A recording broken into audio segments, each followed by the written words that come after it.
1:30 di notte, bentornati su Swishammer Channel e buon lunedì. Iniziamo la settimana con le seguenti notizie. La tregua dalla Siria, sembra che ci sia un accordo fra Stati Uniti e Russia con il cessate al fuoco che potrebbe partire già da sabato. Invece l'Italia sembra che manderà droni armati sul posto. Unioni civili, Renzi chiudere subito anche con la fiducia.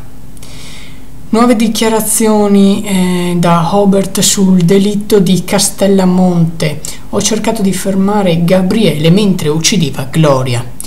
Oggi ci sono state anche i funerali del poliziotto morto durante le ricerche di Isabella 90 a Padova. Bolivia, Evo Morales scappò al referendum. Il popolo dice no al suo quarto mandato. Era il presidente della Bolivia.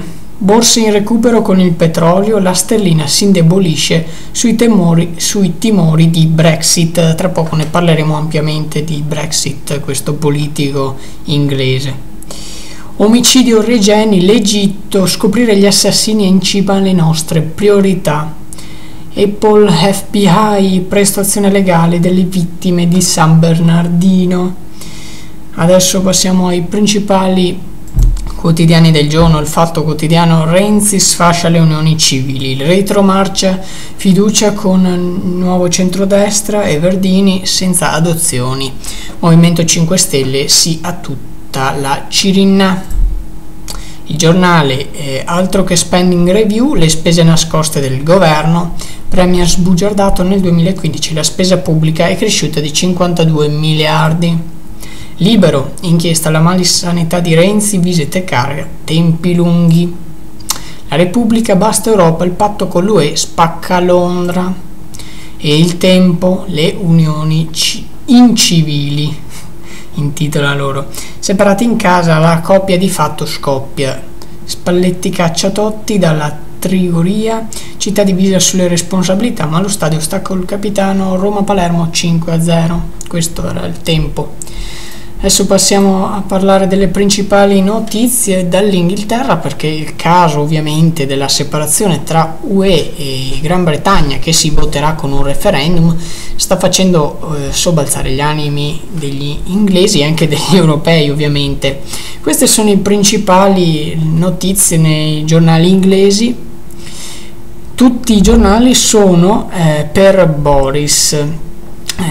Questo politico che nel Daily Telegraph intitola Boris Why Britain Should Say Not to UE. The Times boast for out campaign has Boris Brexit. The Guardian, Johnson came out for Brexit. Daily Mail, Boris goes in for the kill. Daily Express, Boris, I will get us out of UE. The Sun, blonde bombshell.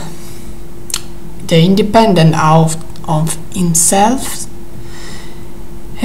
Poi abbiamo The Metro, it's time to take the control, insomma.